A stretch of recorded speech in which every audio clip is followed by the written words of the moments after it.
Hi everyone, I'm Zaira from Lake Como, Italy.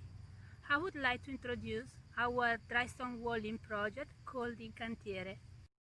We are working in ancient olive groves, where Romans brought the first olive trees about 2000 years ago and started building terraces to improve agricultural production.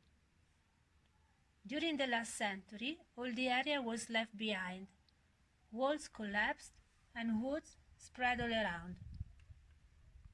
We can get here only by foot, and we use traditional proceedings by hands with the original stone we find on the spot.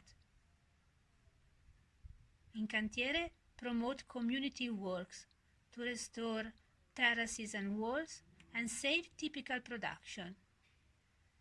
Every year, we are happy to host wallers coming from different nations who work side by side with local trainees and wallers.